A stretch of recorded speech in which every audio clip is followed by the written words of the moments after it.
नमस्कार। विवाद विनोद में मैं विनोद आज फिर आपके सामने हाजिर हूँ। आज की एक अत्यंत ही महत्वपूर्ण खबर पर अपने विचार आपके साथ शेयर करना। पिछले दिन महाराष्ट्र के पुणे के जिला कलेक्टर के कार्यालय के सामने एक प्रदर्शन आज दिन होते रहते हैं। हालांकि पीएफआई को लेकर था, जिसके खिलाफ में एनआईए ने बहुत बड़ी छापेमारी की। देश के विभिन्न राज्यों में पीएफआई के कार्यालयों पर छापेमारी करके उनके पदाधिकारियों को गिरफ्तार किया गया और इसकी सराहना भी की गई, क्योंकि पीएफआई पर देश विरोधी गतिविधियों में संलग्न होने के आरोप पहले से लग रहे हैं और इस पर प्रतिबंध की भी मांग किए जाते रहे। फिलहाल प्रतिबंध तो नहीं हुआ, लेकिन यह जो बड़ी कार्रवाई इसकी सराहना की गई। इन सबों को लेकर के ये सब जो कर रहे थे वहां प्रदर्शन चल रहा था, लेकिन उस प्रदर्शन के बीच जो कुछ हुआ वह स्तब्धकारी है और इसे बहुत ही गंभीरता से लेना पड़ेगा। इसे सामान्य कोई राजनीतिक घटना विकासक्रम नहीं माना जा सकता।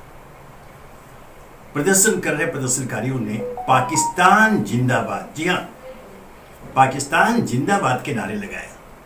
हमारे हिंदुस्तान की धरती पर पाकिस्तान जिंदाबाद के नारे, यह असहनीय है। इसे सरकार नहीं कह सकता, इसे बर्दाश्त नहीं किया सकता और ऐसी प्रतिक्रिया सत्ता पक्ष की ओर से आई भी है। लेकिन ये नारे लगे, आखिर ये नारे क्यों लगे, कैसे लगे, यह एक बहुत ही गंभीर मामला है, बहुत ही छानबीन का मामला है। अब इसमें जो खबरें आई वो भी परस्पर विरोधी खबरें कुछ आई। महाराष्ट्र के उप मुख्यमंत्री देवेंद्र फडणवीस, जिनके पास गृह विभाग भी है, उन्होंने जो गिरफ्तार किए गए उसमें लोग, उनके खिलाफ देशद्रोह का मामला दर्ज करने के आदेश दिए। पुणे पुलिस ने इस पर चुप्पी साध ली और उनका यह कहना था, उन्होंने सुप्रीम कोर्ट के आदेश का हवाला दिया, जहां पर देशद्रोह संबंधी मामला लंबित है, उस पर सुनवाई चल रही है और उस पर कोई अभी कार्रवाई नहीं किया से किसी पर देशद्रोह का मामला दर्ज नहीं किया जा सकता, इसलिए पुलिस ने मामला दर्ज नहीं किया। गृह मंत्री उप मुख्यमंत्री के आदेश के बावजूद, ठीक है, वो चूंकि सुप्रीम कोर्ट का ऐसा आदेश है तो कर भी नहीं सकते, लेकिन यह तो तय है कि पाकिस्तान जिंदाबाद का नारा लगाने वाले देशद्रोही हैं, उनका बचाव नहीं किया सकता। हमारे हिंदुस्तान की धरती पर पड़ोसी पाकिस्तान नहीं, हमारा दुश्मन देश है, ये सर्वविदित है, इसमें कोई सफाई देने की जरूरत नहीं है, कोई प्रमाण देने की जरूरत नहीं है। प्रतिदिन हमारे खिलाफ पाकिस्तान साजिश रचता रहता है।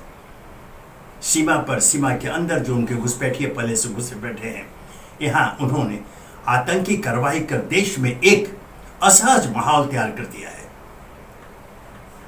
यहां पर राजनीतिक कारणों से राजदल एक दूसरे पर आरोप लगाते रहते हैं, ऐसी स्थिति के लिए जिम्मेदार एक दूसरे को ठहराते हैं, लेकिन इस पहलू को नजरअंदाज नहीं किया सकता। ध्यान रखें कि पाकिस्तानी जासूस जो पहले से हिंदुस्तान में घुसपैठ कर चुके हैं, विभिन्न राज्यों में, विभिन्न क्षेत्रों में उड़ रहे हैं, वो ऐसे वारदातों को अंजाम दिया करते हैं। जो सीमा पर होता है उसे हम आतंकी कहकर उनके खिलाफ कार्रवाई करते हैं, लेकिन यह जो गतिविधियां हैं देश के अंदर दूर दराज गांवों में भी, अब मैं बता दूं, इसमें कहीं कोई संदेह नहीं, इस पर बहुत बहस हो चुकी है कि वहां के जासूस पाकिस्तानी जो है यहां पर घुसपैठ कर चुके हैं और यहां रह रहे हैं, यहां उनका परिवार है, शादी ब्याह यहां करते हैं, लेकिन वो काम पाकिस्तान के लिए करते हैं। तो वैसे तत्वों ने जो हमारे यहाँ एक अराजक वातावरण पैदा कर चुका है, एक अस्थिरता पैदा करने की कोशिश बार बार पाकिस्तानी इशारे पर वो तत्व करते रहते हैं, ये वही तत्व है जिन्होंने पाकिस्तान जिंदाबाद कहा है। लेकिन सवाल यहाँ उठता है, बहुत ही गंभीर जो सवाल उठता है कि आखिर उनकी इतनी हिम्मत कैसे हो गई। ध्यान रखें, जिला कलेक्टर, डिस्ट्रिक्ट मजिस्ट्रेट के कार्यालय के सामने पाकिस्तान जिंदाबाद के नारे खुलेआम लगा रहे हैं। यह छोटी घटना नहीं है, या आने वाले वर्षों में जो कुछ हो सकता है, जिसके लिए जो साजिश रची गई है, उसका एक तरह से पूर्व संकेत है। और यह तो दोहराना ही होगा, पाकिस्तान ऐसी साजिश रचता रहता है। हिंदुस्तान को अस्थिर करने की उसकी एक अपनी योजना है, जिसे समय समय पर वो विभिन्न रूप में अंजाम देता है, जिसकी घटना एक ये पुणे की घटना है। इसमें ठीक है अदालती आदेश है, लेकिन बहुत सारे कानून हैं, बहुत सारे हमारे कानून की धारा है जिसके अंतर्गत कड़ी कार्रवाई की जा सकती है। ऐसे राष्ट्र विरोधी तत्वों को, ये राष्ट्र विरोधी हैं, चाहे हम अदालती आदेश के कारण फिलहाल उस पर देशद्रोह का मुकदमा दायर नहीं कर सके, लेकिन वो देशद्रोही है। इस संभावना को कोई चुनौती नहीं दे सकता। उनके खिलाफ कड़ी से कड़ी कार्रवाई की जाए। ये खुशी की बात है, सराहनीय है कि हमारे उप मुख्यमंत्री देवेंद्र फडणवीस ने घोषणा की है कि हिंदुस्तान की धरती पर पाकिस्तान जिंदाबाद का नारा लगाने वालों को बख्शा नहीं जाएगा। उनके खिलाफ कड़ी से कड़ी कार्रवाई की जाएगी, उनको अनुमति नहीं दे सकती। ऐसा हमारे देवेंद्र फडणवीस ने कहा भी है। लोगों ने इसकी सराहना की और ऐसा होना भी चाहिए। हमारी धरती पर पाकिस्तान जिंदाबाद का नारा लगाकर कोई व्यक्ति यहाँ खुलेआम विचर कैसे सकता है? कुछ गिरफ्तार हुए ठीक है, लेकिन क्या जो गिरफ्तार हुए वो उन साजिशकर्ताओं की संख्या वही है, सिर्फ वही है? नहीं, इसके पीछे अलग दिमाग है जो काम कर रहे हिंदुस्तान में मौजूद है, सीमा पार में मौजूद है। सीमा पार के इशारे पर हिंदुस्तान में ऐसी विघटनकारी कार्रवाई वो किया करते हैं। तो चूंकि यह मामला सामने आ गया है कि अब वो खुल करके हमारी सड़कों क्या, कलेक्टर के कार्यालय के सामने प्रदर्शन में नारा लगा सकते हैं पाकिस्तान जिंदाबाद, मतलब अपनी आकाओं के लिए जिंदाबाद का नारा लगा सकते हैं। वो उन देशद्रोहियों को छोड़ा नहीं जाना चाहिए। उनको उनकी एक एक की पहचान कर उन्हें हवालात के पीछे नहीं है, यह सुनिश्चित करना चाहिए कि हमारे वर्तमान कानूनों के अंतर्गत उन्हें कड़ी से कड़ी सजा दी जाए। आज हमारा देश एक नए परिवेश में विकास के मार्ग पर कदम ताल कर रहा है। हमारा लक्ष्य काफी ऊंचा है और हमारा जो लक्ष्य है विश्व गुरु बनने का हर क्षेत्र में, और इस क्षेत्र में जो हमारी प्रगति हो रही है, हम जिस तरह से आगे बढ़ रहे हैं, पूरा संसार स्तब्ध है। जो हमारे आलोचक देश है, जो हमारे विरोधी हैं, जो हमारे दुश्मन हैं,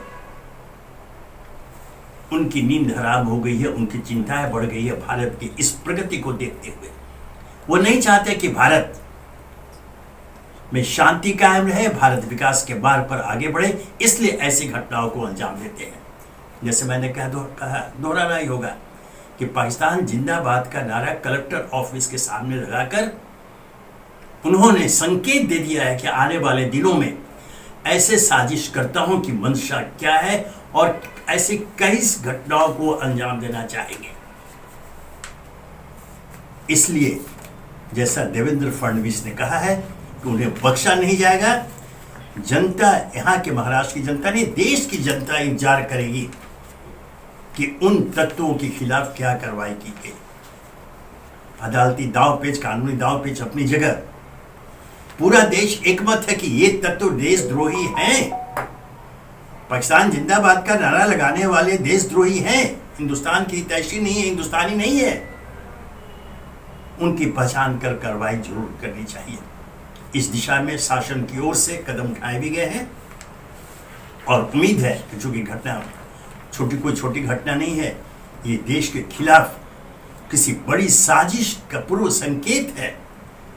मामला शायद अदालत में भी जाए।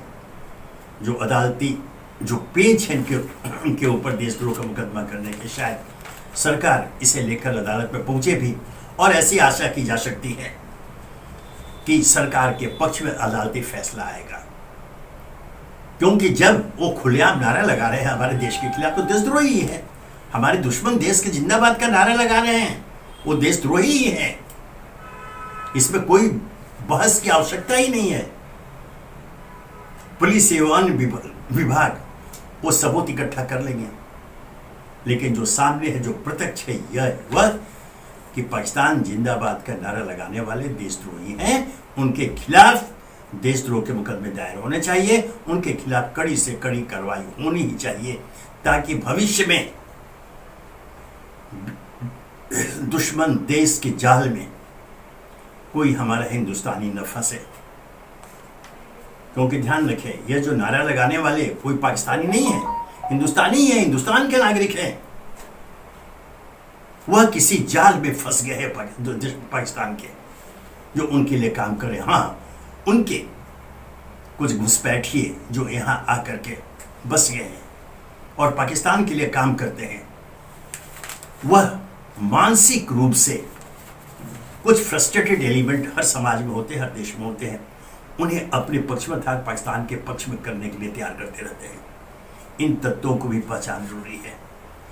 मुझे याद है, बहुत पहले की बात है, एक बार ये चर्चा हुई थी और सामने ये बात आई थी कि जिस विशाल रूप में हमारे देश में पाकिस्तानी घुसपैठी पहुंच करके यहाँ बिल्कुल वो यहाँ स्थापित हो गए हैं, यहाँ की नागरिकता तक ग्रहण की हो, यहाँ रह रहे हैं, बाल बच्चों यहाँ उनके सेटल कर रहे हैं, बाल बच्चों की शादी भी यहाँ हो रहे हैं, वो हिंदुस्तानी नागरिक रहते हैं, लेकिन वो काम करते हैं पाकिस्तान के लिए।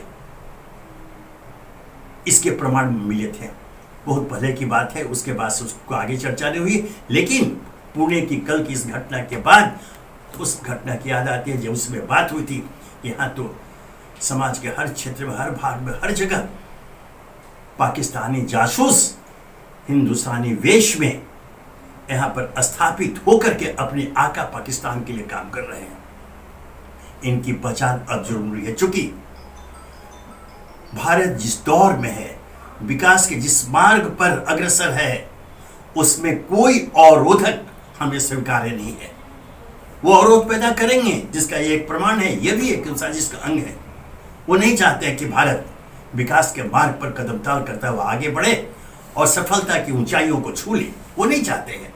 ऐसा होने पर ठीक है, आज जो अन्य महाशक्तियां हैं, आज वो भी भारत की प्रगति से वो बौखलाई हुई है, वो अचंभित है, बल्कि वो चिंतित है कि भारत जिस दिन महाशक्ति बनकर के उभरेगा, उस दिन विश्व की कोई भी ताकत भारत को किसी भी क्षेत्र में, चाहे वो सामरिक क्षेत्र हो या गैर सामरिक क्षेत्र, चुनौती देने में सक्षम नहीं होगा। भारत हर का मुंहतोड़ जवाब देने के लिए तैयार है, बल्कि हमारी शक्ति इस रूप में आगे बढ़ रही है, हम इस रूप में ताकतवर हो रहे हैं कि आज बड़े से बड़े शक्तिशाली देश भी भारत की ओर आंखें तरेर करके नहीं देख सकते हैं। यह भारत की वर्तमान स्थिति है। ऐसे में भारत को अस्थिर करने की जो साजिश रची जा रही है, ये पाकिस्तानी तत्वों के द्वारा, उस पर तत्काल अंकुश आवश्यक है। पुणे में जो घटना हुई, पाकिस्तान जिंदाबाद का नारा लगाने वाले गिरफ्तार हुए, वहां तक सीमित नहीं रखे सरकार, और ये सिर्फ प्रदेश सरकार तक सीमित नहीं रहे। इस पर केंद्रीय गृह मंत्रालय इसका संज्ञान लेते हुए आगे की कार्रवाई करे, ताकि देश के किसी अन्य भाग में ऐसे देश विरोधी हरकतें करने की हिम्मत कोई न कर सके। पाकिस्तान के लिए भी एक चेतावनी है, आप बहुत छोटे हो पाकिस्तान, आपकी ताकत ऐसी नहीं कि आप हिंदुस्तान को आंखें दिखा सको। अपनी हैसियत में रहो, अपनी औकात में रहो, अन्यथा 1971 की याद कर लो, तब आपका विशाल पाकिस्तान था। आपके क्या हुआ तब जब हमने एक बार कदम उठा लिया, ठान लिया, तो आपके 2 टुकड़े कर दिए और आपका इश्क पाकिस्तान निकल गया। आज उसकी जगह उस जमीन पर बांग्लादेश नाम के एक नए देश का उदय हुआ। यह हिंदुस्तान है। हिंदुस्तान अपना पराक्रम दिखला चुका है। 1971 की बार बार याद दिलाने की जरूरत नहीं है, मत याद दिलाओ, अन्यथा इस बार अगर तुम्हारे टुकड़े होंगे तो फिर तुम एक छोटे से अत्यंत ही अल्प देश के रूप में कहीं विश्व के नक्शे पर तुम्हारी पास उपस्थिति दर्ज रहेगी, कोई अच्छे ताकतवर देश के रूप में कतई नहीं। धन्यवाद।